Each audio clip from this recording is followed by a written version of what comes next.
ఈడు అసెంబ్లీకి రాడు, మన గురించి పట్టించుకోడు, ఈడేదో మన వాణి వినిపిస్తాడనుకుంటే ఈడు గాయబైపోయాడు అనే పరిస్థితుల్లో ఈరోజు ప్రజలు, నీకు ఓటేసిన ప్రజలు మాట్లాడుకుంటున్నారు అనే సంగతి జగన్మోహన్ రెడ్డి గుర్తుపెట్టుకోవాలి. ఎస్, పొరపాటును ఓటేశారా, తెలియకుండా ఓటేశారా అనే అన్ని పక్కన పెడితే వాళ్ళ గురించి, మిగతా రాష్ట్రంలో ఉండే ప్రజల గురించి వాళ్ళ వాణి, ఒకవేళ తెలుగుదేశం పార్టీ చంద్రబాబు నాయుడు ఏవైనా ఒక పొరపాటు చేసి ఉండొచ్చు, ఆ పొరపాటుని మీరు అసెంబ్లీలో వినిపిస్తే మేము సరిదిద్దుకోవాల్సిన బాధ్యత చంద్రబాబు ఎన్డీఏ కూటమి మీద ఉందని కూడా నేను మనవి చేస్తున్నా. అదే డెమోక్రసీ. ఎస్, ఈరోజు పోలవరం ఎన్నెన్నో ప్రాజెక్టులు వస్తున్నాయి, కొత్త ఫ్యాక్టరీలు వస్తున్నాయి, రోడ్లు రిపేర్ చేస్తున్నాం. వీటి గురించి మంచి అసెంబ్లీకి వచ్చి మంచి సజెషన్స్ ఇవ్వండి, చెప్పండి, ఈ విధంగా చేస్తే ఇంకా బాగుంటుందని చెప్పండి, వింటాం. ఎలక్షన్స్ అయిపోయిన తర్వాత స్టేట్ డెవలప్మెంటే ముఖ్యం, రాష్ట్రం ఏ విధంగా ముందుకు తీసుకోపోవాలనేదే ముఖ్యం. మళ్ళీ ఎలక్షన్స్ వచ్చినప్పుడు మనం కొట్టుకుంటాం, దట్స్ డిఫరెంట్ పొలిటికల్గా. కానీ ఒక ఎలక్షన్ అయిపోయిన తర్వాత, ఆ ఎలక్షన్ రిజల్ట్స్ వచ్చిన తర్వాత, సిబిఎన్ గారు ముఖ్యమంత్రి అయిన తర్వాత, be a part of the government. ఈ ప్రభుత్వానికి అండ ఇవ్వండి, అండదండలతో అందరం కలిసి పనిచేస్తాం. అది వదిలేసి ఒక స్కీజోఫోనిక్గా నువ్వు ఈరోజు అసెంబ్లీ బాయ్కాట్ చేస్తావు. మేము ఈరోజు సింపుల్ పాయింట్, ఒక సింపుల్ పాయింట్ అడుగుతా, నీకు అపోజిషన్ లీడర్ స్టేటస్ ఇవ్వలేదు, దానికని నేను రావటం లేదు అని అన్నాడు. ఈరోజు నేను అడుగుతున్నా, 2019లో నువ్వు ముఖ్యమంత్రి అయినప్పుడు నువ్వు చెప్పిన డైలాగ్ ఒకటి నేను గుర్తు చేస్తున్నా. ఈరోజు చంద్రబాబు నాయుడు తెలుగుదేశం పార్టీ 5 మంది నుంచి 6 మందిని ఎమ్మెల్యేలు నేను తీసేసుకుంటే చంద్రబాబు నాయుడు గారికి అపోజిషన్ స్టేటస్ కూడా ఉండదు అని నువ్వు చెప్పిన మాట ఈరోజు జగన్మోహన్ రెడ్డి గుర్తు చేసుకోమంటున్నా. It's very important. నువ్వు మాట్లాడిన మాట హాఫ్ టికెట్ నువ్వు మర్చిపోవచ్చు, మేం మర్చిపోలేం. ఆ రోజు నువ్వు ఈ మాట అన్నప్పుడు ఈరోజు నీకు అపోజిషన్ లీడర్ వచ్చే అర్హత ఏముంది? అసలు ఎందుకు ఇవ్వాలయ్యా? ఎందుకు ఇవ్వాలి? మీకు అపోజిషన్ లీడర్గా ఏ క్వాలిఫికేషన్ ఉందని ఇవ్వాలి? చదువుకున్నావా? 0. చదువుకున్నావా? 10వ క్లాస్ ఫెయిలు. సరేలే, మా రాజశేఖర రెడ్డి బిడ్డ, మా రాజశేఖర రెడ్డికి మా చంద్రబాబు నాయుడికి మంచి సంబంధాలు ఉన్నాయి. అంటే పొలిటికల్గా వాళ్ళిద్దరూ ఎంత విరోధులో అసెంబ్లీ అయిన తర్వాత కానీ అంత స్నేహితులుగా ఉండేవాళ్ళు. రాజకీయం అలానే ఉండాలి. మన ఎవరం భద్రశత్రువులం కాదు ఎవరికి. రాజకీయాల్లో ఎలక్షన్ ఉన్నప్పుడు ఎస్ మనం శత్రువులుగానే పోరాడతాం. ఎలక్షన్ అయిన తర్వాత స్నేహితులుగా, బంధువులుగా, అన్ని విధాలుగా కలిసిమెలిసి రాష్ట్రం కోసం పనిచేస్తాం. ఆ రోజు రాజశేఖర రెడ్డి ఉన్నప్పుడు ఈ విధంగా ఉండింది. ఈ రాక్షసుడు ముఖ్యమంత్రి అయిన తర్వాత జగన్మోహన్ రెడ్డి పూర్తిగా మార్చాడు. ఈరోజు అసెంబ్లీకి రానంటున్నాడు. ఈరోజు మేము అడుగుతున్నాం, ఓకే నీకు ఈలేదు కాబట్టి. అసలు మొట్టమొదటి తప్పు చంద్రబాబు నాయుడు గారు చేసింది, ఆ రోజు ఫస్ట్ అసెంబ్లీ సెషన్లో నీ కార్ని గేటు దగ్గర పెట్టాల్సిన కార్ని అసెంబ్లీ లోపలికి తీసుకొని వచ్చాడు చూడు, ఆయన మంచితనం. అదే తప్పు అని మేము అంటున్నాం. అదే మేము చేసిన పొరపాటు. మిగతా ఎమ్మెల్యేలాగా కారు బయట పెట్టి నడుచుకొని వచ్చి నీ చేత ప్రమాణ స్వీకారం అందరి ప్రకారం క్యూలో చేయించుంటే బ్రహ్మాండంగా ఉండిండేది.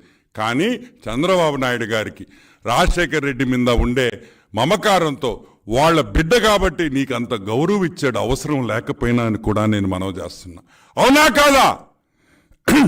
నిన్ను అసెంబ్లీ వరకు తీసుకురావాల్సిన పరిస్థితి ఉందా లేదా? కానీ that is the respect that you give and take అంటే ది రెస్పెక్ట్లో. ఆ గివ్ అండ్ టేక్ అనే విషయానికి జగన్మోహన్ రెడ్డికి అర్థం కూడా తెలియదని కూడా నేను మనవి చేస్తా ఉన్నా. ఓకే, ఇంకొక పాయింట్ వీళ్ళ గురించి వదిలేస్తామయ్యా. ఈ హాఫ్ టికెట్ గురించి పక్కన పెడితే, ఈ హాఫ్ టికెట్ కాకుండా ఇంకెంతమంది ఉన్నారు? 10 మంది ఎమ్మెల్యేలు ఉన్నారు. ఈ 10 మందికి వచ్చిన ఓట్లన్నీ 8,93,333 ఓట్లు ఈ 10 మంది ఎమ్మెల్యేలకు ఇచ్చారు. వచ్చినాయి, ప్రజలు ఓట్లేశారు మీకు. ఈరోజు మేము అడుగుతున్నాం, సరే మీ క్యాండిడేట్కి అయితే బుద్ధి లేదు, మీ జగన్మోహన్ రెడ్డికి రానన్నాడు, మీకేమైంది? ఎందుకు రారు మీరు? మీకేమైంది? ఈడ 8 లక్షల మంది మీకు కాన్స్టిట్యుయెన్సీలో ఓటేస్తే పట్టించుకోరా? రారా? వాళ్ళ వాణి వినిపిరా? వాళ్ళకి ఏమన్నా ఇబ్బందులు ఉంటే అసెంబ్లీలో చర్చించరా? అసలు సిగ్గుందా అని అడుగుతున్నా ఈ 10 మందికి. అసలు సిగ్గుందిరే మీక? 8 లక్షల ఓట్లు మీకు ఇస్తే పక్కన బారేసేసి వాళ్ళ గురించి పట్టించుకోకుండా నాళ్ళరా మీకు అన్నీ కావాలా? అసెంబ్లీకి రారు, gas free, electricity free, cable free, internet free, landline phone free, mobile phone free, petrol free, AC ticket, AC first class ticket రే మీకు ఫ్రీ, ఒక అటెండరు, ఒక పిఏ, గన్మెన్లు, ఇంకా ఎన్నో మీకు ఉచితంగా వస్తున్నాయి. జీతాలు ఎందుకు రే మీకు జీతాలు ఇవ్వాలా? సిగ్గులా మీక? 10 మంది మీ 11 మంది ఇంక్లూడింగ్ జగన్మోహన్ రెడ్డి సిగ్గు లేకుండా ఈరోజు జీతం తీసుకుంటున్నాడు. ఎందుకు తీసుకుంటారా మీరు అసెంబ్లీకి రాకపోతే? సిగ్గులా? ఎట్లా తీసుకుంటారని మేము క్వశ్చన్ చేస్తున్నాం. ఎలా తీసుకుంటారు మీరు జీతాలు? ఎస్, మీరు నిజమైన మనుషులైతే, మీరు మొగోళ్ళైతే half ticket and batch. Ali Baba 10 దొంగలు, ఈ ఆలీబాబా 10 దొంగలు ఈ రోజే స్పీకర్కి లెటర్ పెట్టాలి. మేము జీతాలు తీసుకోం, మాకు ఏది ఉచితం వద్దు, మాకు గన్మన్లు వద్దు, మాకు కరెంట్ వద్దు, మాకు గ్యాస్ వద్దు, మాకు వంటోళ్ళు వద్దు, మా ఆవిడే వంట చేస్తుంది అని చెప్పండి రా. అది మొగతనం. అన్నీ కావాలి నాయళ్ళారా. గన్మెన్లు కావాలా, ఫ్రీ ఫుడ్ కావాలా, ఏమన్నా అసెంబ్లీలో నుంచి సబ్సిడైజ్డ్ ఫుడ్ కూడా తెప్పించుకుంటారేమో ఫ్లాట్లకి. మళ్ళీ మందులంట, బాగా తాగేదను లివర్ టాబ్లెట్లు వేసుకునేది లివర్ 52. ఆ లివర్ 52 టాబ్లెట్లకు మాత్రం అసెంబ్లీ డబ్బులు కావాలా. కానీ నాయళ్ళారా అసెంబ్లీకి రారు. ఇప్పుడన్నా మేము ఒకటి చెప్తున్నాం, గుర్తుపెట్టుకోండి. మీరు మారండి, రాండి అసెంబ్లీకి, స్వాగతిస్తాం. మేము మంచి చేస్తే మీరు పొగడబల్లా, మేము మంచి చేస్తే మీరు పొగడబల్లేదు. మేము తప్పు చేస్తే ఏలెత్తి చూపిండి, స్వాగతిస్తాం. మేము మారుతాం. మేము ఎవరు పర్ఫెక్ట్ కాదు ఈ ప్రపంచంలో, ఎక్కడో ఒక దగ్గర తప్పు జరగద్ది కాదంటాం. ఆ చేసిన తప్పులు మీరు ఏలెత్తి చూపించాల్సిన బాధ్యత మీ మీద ఉంది. సరే, మా ఓడు రాలేడు, వాస్తవంగా నేను చెప్తానయ్యా, నేనైతే జగన్మోహన్ రెడ్డిని అసెంబ్లీకి రమ్మని అయితే నేను చెప్పను. It is not correct. నా మనస్సాక్షి ఒప్పుకోదు. అతను బాగా లేదు హెల్త్ కండిషన్. నేను గత 5 ఏళ్లుగా చెప్తానే వచ్చా, he's a bloody schizophrenic patient. He's a schizophrenic patient.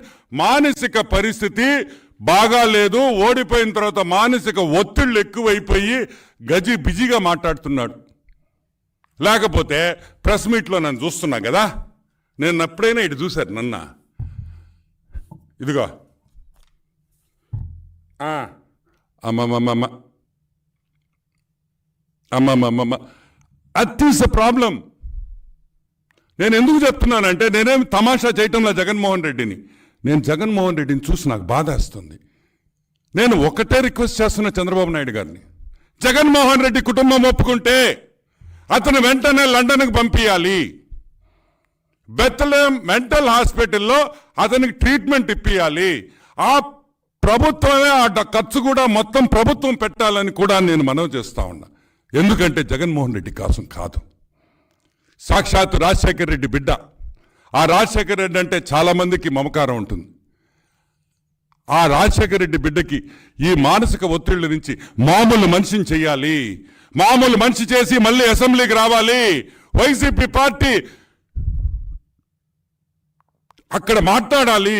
ఒక నాయకుడిగా, మంచి నాయకుడిగా, ఎస్ జగన్మోహన్ రెడ్డి మంచోడు అయిపోయాడు, మానసిక ఒత్తిడి లేవు, he's not a mental patient any more అనేది గర్వంగా వైసీపీ కార్యకర్తలు చెప్పుకోవాలనేదే నా ఆకాంక్ష. ఎందుకంటే మంచి అపోజిషన్ ఉంటేనే స్టేట్ బాగుపడద్ది.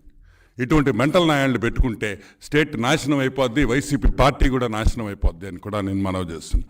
నేను ఇంకొకటి కూడా చెప్తున్నా ఈరోజు వైసీపీ నాయకులకి, వైసీపీ కార్యకర్తలకి, అతను మానసికంగా సెట్రైట్ అయ్యే వరకు శాశ్వత అధ్యక్షురాలుగా వైఎస్ భారతిని ఎన్నుకుంటే చాలా బాగుంటుందని కూడా నేను అనుకుంటున్నా.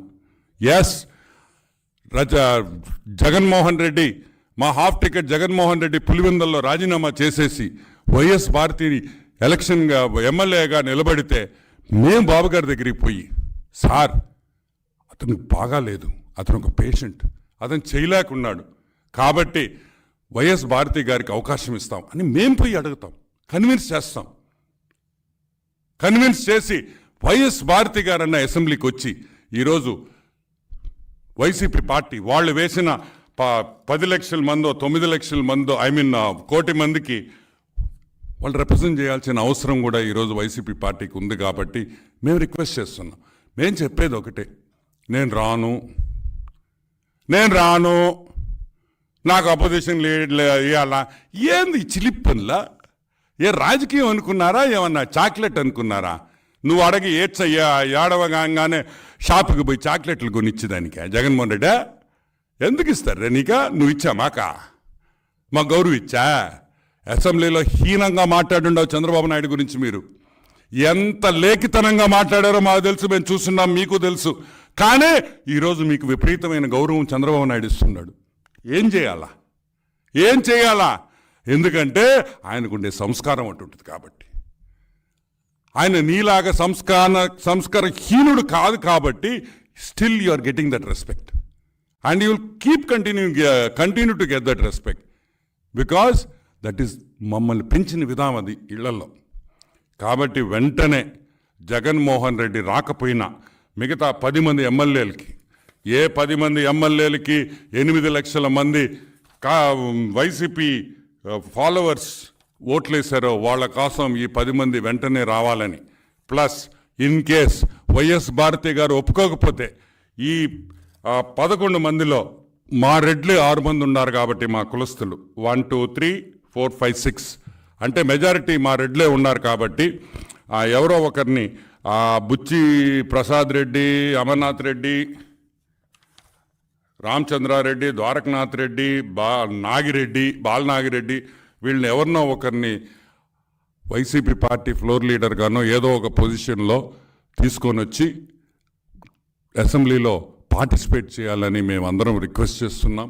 మిమ్మల్ని బతిమలాడటం లేదు, రిక్వెస్ట్ చేస్తున్నాం. ఎందుకంటే మీరు వస్తే ఈ రాష్ట్రంలో ఏ విధంగా ముందుకు పోతుందో, ఏ విధంగా చంద్రబాబు నాయుడు ఈ రాష్ట్రాన్ని ఒక దిశ ఇది చూపించి ఈరోజు ఇండస్ట్రీస్, నిన్న నేను బాబు గారిని కలిసేదానికి పోతే టాటా సన్స్, సిసిఐ ఇంతమంది ఉన్నారు. నాకు ఎంత ఆనందం వేసింది. That is what we require. ఈరోజు ఈ రాష్ట్రానికి కష్టపడి మేము చేస్తున్నాం. మేము ఒకటే అడుగుతున్నాం, ప్లీజ్ రండి, be a part of this growth, be a part of this evolution, be a part of the sunrise state, the resurgence of the sunrise state అని కూడా నేను మనవి చేస్తా ఉన్నా. Yeah, any questions? వరానా వాడు PA గాడు, మా అక్క పిఏ, భారతక్క పిఏ కాదు. భారతక్క ఒకటి గుర్తుపెట్టుకో, నీ పిఏ అని వాడు చెప్తున్నాడు. ఎందుకంటే వాడు ఓపెన్గానే ఆ వైఎస్ భారతి పిఏ అని వాడు రాసుకుంటున్నాడు. ఈరోజు నేను వైఎస్ భారతి అక్కడికి ఒకటే అడుగుతున్నా, భారతి ఒకటి గుర్తుపెట్టుకో, నా పిఏ కాదు, వీడికి నాకు సంబంధం లేదు అని ఎప్పుడైనా ఒక ఎక్స్లో కానీ లేకపోతే నీ పక్కనుండే చెంచా నాయాలతో కానీ ఎప్పుడైనా ఒక ప్రెస్ మీట్ కానీ ఒక ప్రెస్ రిలీజ్ చేసావా? చేయలే. అంటే వాడు నీ పిఏ అని మేము అనుకుంటున్నాం, ఎందుకంటే నువ్వు ఖండించలేదు కాబట్టి. మా మర్డర్ బ్యాచ్ క్యాండిడేట్ పేరేందా, పులివెందుల, ఒక్క నిమిషాలు ఫినిష్ చేసి అదే చెప్తున్నా. Pulivendula murder batch Avinash, Pulivendula murder batch Avinash 3 సార్లు వర్రా రవీందర్ రెడ్డి గారు ప్రెస్ మీట్ పెట్టారు అంటున్నారు. ఈరోజు నేను అడుగుతున్నా, వర్రా రవీందర్ రెడ్డి మీద అన్ని కేసులు తీసేస్తాం సాయంకాలంకి, ఇబ్బందిలే. మేమే బాబు గారిని పోయి రిక్వెస్ట్ చేస్తాం, వర్రా రవీందర్ రెడ్డి చాలా మంచోడు, మా పెళ్ళాలు, మా కూతుర్లు, మా అమ్మలు, మా అమ్మమ్మల ఫోటోలు మార్ఫింగ్ చేసి పెట్టాడు, కేసులు తీసేసేయండి సార్.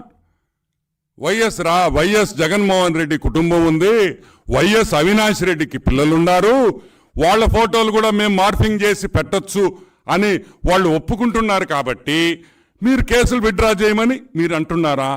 ఈరోజు సూటిగా అడుగుతున్నా వైఎస్ భారతి గారిని, నీ పిల్లలు నీ ఫోటోలు మార్ఫింగ్ చేస్తే నీకెంత బాధ ఉంటుందో తెలుసా? ఆ బాధ మేమందరం అనుభవిస్తున్నాం. టీడీపీ నాయకులు అనుభవించారు, అనిత గారు అనుభవించారు, ఇంకా ఎంతో మంది మా సోషల్ మీడియా హ్యాండ్లర్స్ బట్టలు లేకుండా ఫోటోలు వేస్తారా? దొంగముండా కొడుకల్లారా, మేము గమ్ముగా ఉండాలా? మేము గమ్ముగా ఉండాలా? మీ పెళ్ళాలో మీ కూతుర్ల ఫోటోలు మేము వేయలేమా? సంస్కారం అడ్డం వస్తుంది కాబట్టి వేయలే. ఈరోజు మేము పవర్లో ఉన్నాం. ఎంతసేపు అవుతుంది మాకు? కరెక్టా? ఇళ్ళకి పోతే చెప్పుతో కొడతారు ఆడవాళ్ళ ఫోటోలు వేస్తే. మా ఇళ్లలో, మీ ఇళ్లలో కొట్టరు, ఎందుకంటే మీకు సంస్కారం లేదు కాబట్టి. వాడి గురించి ఒక లోఫర్ నా కొడుకు, వాడి గురించి వాడు ఆ ఎంపీ అంటే అవినాష్ రెడ్డి వాడు మాట్లాడతాడా? సిగ్గుందిరా అవినాష్, మెంబర్ ఆఫ్ పార్లమెంట్, సిగ్గుందా నీకని అడుగుతున్నా. ఇదేనా నీకు మీ భాస్కర్ అన్న నేర్పించిన సంస్కారం? రాజారెడ్డి పిల్లకాయలు మనవాళ్ళు మనవరాళ్ళు అని చెప్పుకునేదానికి సిగ్గు లేదంటరా మీకు? పెడతావురా, చెప్పుతో కొడతాడు మా నాయకుడు చంద్రబాబు నాయుడు గారు ఇటువంటి పనులు చేస్తే. అటువంటి తప్పుడు ఏదోని మీరు సపోర్ట్ చేస్తారా? వాడెవడో ఈరోజు మార్నింగ్ కూడా ఏదో ప్రెస్ మీట్ చూసా. ఎవరు బా ఈరోజు ప్రెస్ మీట్ పెట్టింది? విరుసుక ఏదో ఉండింది, అతని పేరా విరుపాషి. ఆయన రెచ్చిపోతున్నాడు, మా మరారెడ్డికి అన్యాయం జరగద్ది. అన్యాయం జరగద్దురా. అన్యాయం జరిగి ఉంటే భూమి మీద ఉండడు, వాడు చేసిన పనులకి పైన ఉండాలోడు. కానీ మా బాస్ ఒప్పుకోడు కదా, ఆడ చంద్రబాబు ఒప్పుకోడు. అది కరెక్ట్ కాదు. You cannot take law into your hands. పొన్నువాళ్ళు సుధాకర్ రెడ్డి ఆయన ఒకడు, నీతి నిజాయితీకి మారు పేరైన పొన్నువాళ్ళు సుధాకర్ రెడ్డి, ఆయన ఒక సపోర్ట్. టీడికి all the pimps are in one place అనిపిస్తుంది నాకైతే. You can all the pimps are in one place అనేది ట్రాన్స్లేట్ చేసుకుంటే అర్థమవుతుంది ఇంగ్లీష్లో. ఒక విషయం కూడా చెప్తున్నా, ఇంకోటి చెప్పాడు, డిఐజీ గారు ఏదో మాట్లాడారని నేను చూడలేదు, నేను నిన్న కొంచెం బిజీగా ఉన్నా. కర్నూలులో డిఐజీను నంద్యాలలోనే ఎక్కడో మాట్లాడారని. ఏరే విరూపక్ష నాకు అర్థం కాదు. అదే ఢిల్లీలో పోయి ప్రెస్ మీట్లు పెడతారు ఎవరు? సునీలు, పొన్నువాళ్ళు సుధాకర్ రెడ్డి, వాడికి ఇంగ్లీష్ కూడా రాదు, వాడి చేత పోయి ఢిల్లీలో పెట్టారంటే మీరు ఎంత తెలివిగలరో నాకు అర్థమవుతుంది. నేను అడుగుతున్నా, ఢిల్లీలో పోయి ప్రెస్ మీట్లు పెట్టచ్చు. ఒక డిఐజీ ఒక ఇన్సిడెంట్ గురించి మాట్లాడితే డిఐజీ నువ్వు టీడీపీ నాయకుడిగా మాట్లాడుతున్నావు అంటారు మీరు. పోలీస్ డిపార్ట్మెంట్ కంప్లీట్గా టాప్ లీడర్స్, నేను అందరిని అంటాంలే, at least 30-40% of all top police officers మీ కార్యకర్తలుగా పనిచేయలే. ఈరోజు టీడీపీ కార్యకర్తలు వాళ్ళు పనిచేస్తున్నారా, లేకపోతే వాళ్ళ డ్యూటీ వాళ్ళు చేస్తున్నారా? ఏదో ప్రెస్ మీట్ పెట్టడం, వాడిస్తాడు, వాడు మా సజ్జలు గారు రాసిచ్చేస్తాడు స్క్రిప్టు, రావడం, పేపర్ ఇట్టు పెట్టుకోవడం, వీటి కూర్చొని చదవడము. ఆలోచించండి రా మాట్లాడేటప్పుడు. అరే వాడు రాసింది కరెక్ట్గా ఉందా అన్న చదువుతారా లేదా? Anything else? నేనేమంటానంటే జగన్మోహన్ రెడ్డి పరిస్థితి బాగలేదనేది నేను క్లియర్గా మీకు అందరికి చెప్పా. నెక్స్ట్ ఎవరు అనేది కూడా మనం ఆలోచించాలి. నేను ఆలోచించడంలా, వైసీపీ కార్యకర్తలు ఆలోచించాలి. నెక్స్ట్ ఎవరున్నారు? వైఎస్ భారతి గారే ఉన్నారు. ఇప్పుడు జగన్మోహన్ రెడ్డి మానసిక పరిస్థితి బాగాలేదు కాబట్టి ఈ ట్రీట్మెంట్ అంతా అయినా ఈ ఒక 2 ఏళ్ళు అవుద్దో, 5 ఏళ్ళు అవుద్దో, 10 ఏళ్ళు అవుద్దో అతను ఇది బట్టి ఈ లోపల వైఎస్ భారతి గారిని అధ్యక్షురాలు చేసుకోవడంలో కూడా తప్పులేదు కదా. అది వాళ్ళ కార్యకర్తలు దీని వాళ్ళ ఇది బట్టి వాళ్ళ ఇష్ట కష్టాలు బట్టి వాళ్ళకి ఇష్టమే ఉంటుంది. ఈ పిచ్చోడిని తీసి మంచోడిని పెట్టుకుంటే మంచిదే కదా. సో డెఫినెట్గా తప్పేంటి. There is every chance of YS Bharathi becoming president of YCP, శాశ్వత అధ్యక్షురాలు. Yeah, anything else? యా, ఆస్తి ఆస్తి ఆస్తి. దయచేసి మీకు అందరికి దండం పెడుతున్నా, అది ఆస్తి అనబాకండి, అది దొబ్బేసిన సొమ్ము. అర్థమైందా? ఇప్పుడు ఒక దొంగ దొరకతాడు, పోలీస్ స్టేషన్లో రికవరీ చేస్తారు, అది ఆస్తి అవుద్దా? నేను అడుగుతున్న సింపుల్ పాయింట్. దొంగకి దొంగతనం చేసిన తర్వాత కొన్ని నగలు బంగారం దొరకద్ది. ఆ బంగారం కోసం కుటుంబం కొట్టుకుంటుందా? ఏమైనా అర్థం ఉందంట? ఊళ్ళో వాళ్ళ సొమ్ము, మా రాజశేఖర రెడ్డిని అడ్డం పెట్టుకొని అడ్డంగా సంపాదించుకున్న సొమ్ము, అడ్డగోలుగా భూములు దొబ్బేసిన కుటుంబం అది వీళ్ళ ఆస్తి అంట. దానికి పెద్ద బొక్కలో కాంట్రవర్సీ. ఏందా ఇదా? ఏమో మీరు సంపాదించుకొని ఉంటే మీరు ఆస్తి కొట్టుకున్నా సరే. సో ఈ సొమ్ముకి మీరు కొట్టుకోవాల్సిన అవసరం లేదు. ఫైనల్గా సిబిఐ కేసులు అన్నీ బయటకు వచ్చి మొత్తం జడ్జిమెంట్ వచ్చిన తర్వాత ఈ ఆస్తి అంతా ప్రజల ఆస్తి బా. It will go back to the people. So మీరు ఎందుకని టెన్షన్ పడుతున్నారు నాకు అర్థం కావటంలా. దానికి విజయమ్మ గారి లెటరు, నా పిల్లలు గురించి ఎందుకు చెప్తారు తల్లి?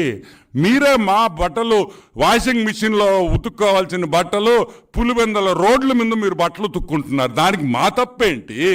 ఎవరు ఉతుక్కోమన్నారు పులివెందల రోడ్ల మీ బట్టలనే? మేము ఉతుక్కోమన్నావా? మీరు ఉతుక్కుంటున్నారు. దొంగ సొమ్ము కోసం మీరు ఉతుక్కుంటున్నారు. కాజేసిన సొమ్ము, ప్రజల దగ్గర దోసుకున్న సొమ్ము గురించి ఈరోజు మీరు కొట్టుకుంటున్నారు అనే విషయం మళ్ళీ ఒకసారి గుర్తు చేస్తున్నానని కూడా మనవి చేస్తూ దట్స్ ఇట్. సెలవు తీసుకున్నాను. Thank you very much. ఇంకొక ఫైనల్ ఇదండి, దయచేసి మీకు అందరికీ నా కోసం నాతో గత 5 ఏళ్లుగా నడిచి సోషల్ మీడియా కానీ యూట్యూబ్ కానీ Andhra Jyothi, Eenadu, Times of India, Deccan Chronicle, అన్ని ఇంగ్లీష్ పేపర్స్, హిందూ, అందరికీ నాకు ధన్యవాదాలు. మీ అందరూ ఇచ్చిన ప్రోత్సాహం, మీరందరూ నాకు ఎంతో స్టూడ్ బై మీ, నాతో ఉన్నారు, నన్ను ఎంకరేజ్ చేశారు, నన్ను ప్రొజెక్ట్ చేశారు. నా కార్యకర్తలు, తెలుగుదేశం కార్యకర్తలు, టీడీపీ సోషల్ మీడియా హ్యాండ్లర్స్, మా సెంట్రల్ ఆఫీస్లో పనిచేసే రాజ్ కుమార్ నుంచి అనిల్ కాడ్ నుంచి అందరికి కూడా, మాల్యాద్రి గారు, వీళ్ళందరికీ నేను ప్రత్యేక ధన్యవాదాలు తెలుపుకుంటున్నాను. ప్లస్ కొంతమంది సన్యాసులు ఉన్నారు. చంద్రబాబు నాయుడు ఎంతసేపు వాడుకుంటాడు, జనాల్ని వాడుకొని వదిలేస్తాడు అని చెప్పిన సన్యాసులకందరికీ నాకు వచ్చిన ఆక్వా చైర్మన్ పోస్టు అంకితం చేస్తున్నానని కూడా నేను మనవి చేస్తున్నా. చంద్రబాబు నాయుడు బాబు గారు ఎప్పుడైనా ఒక మనిషి పనిచేసి కష్టపడి పార్టీ కోసం కష్టపడితే న్యాయం చేస్తారనే దానికి నేనే నిదర్శనం. నేనే కాదు, విజయ్ కుమార్ నీలేపాళెం, జీవి రెడ్డి, పటాబన్నా, మేమందరం కూడా నిదర్శనం. బాబు గారికి అగైన్ మేము రుణపడి ఉంటామని మనవి చేస్తూ పార్టీ కోసం పనిచేస్తాం. పార్టీ పదవి ఇచ్చినా, పదవి ఈగిపోయినా, ఉన్నా లేకపోయినా పార్టీకి అంకిత భావంతో పనిచేసే వ్యక్తులు అని కూడా నేను మనవి చేస్తూ, ఇంకొకసారి ఎవరైనా సన్యాసి, అది ఒకటి ఉంది లేదు ఇందుకు ఈ ప్రెస్ మీట్లో ఆమె గురించి వద్దు, కానీ ఆమె చెప్తా ఉంటుంది వాడుకొని నెట్టేట్లో ముంచేస్తాడు చంద్రబాబు అని. కానీ నెట్టేట్లో ముంచడు, మునిగిపోయేవాడిని, కార్యకర్తని ఈత కొట్టుకొని వచ్చి లాక్కొని వచ్చి ఒడ్డు మీదకు తీసుకొని వచ్చి పదవిస్తాడని కూడా నేను మనవి చేస్తూ సెలవు తీసుకుంటున్నా. థ్యాంక్ యూ సార్ సిబిఎన్ గారు. అండ్ మా ముద్దుబిడ్డ లోకేష్ నారా గారికి కూడా ప్రత్యేకమైన ధన్యవాదాలను, అభినందనలు తెలుపుతూ సెలవు తీసుకున్నాను. Thank you so much.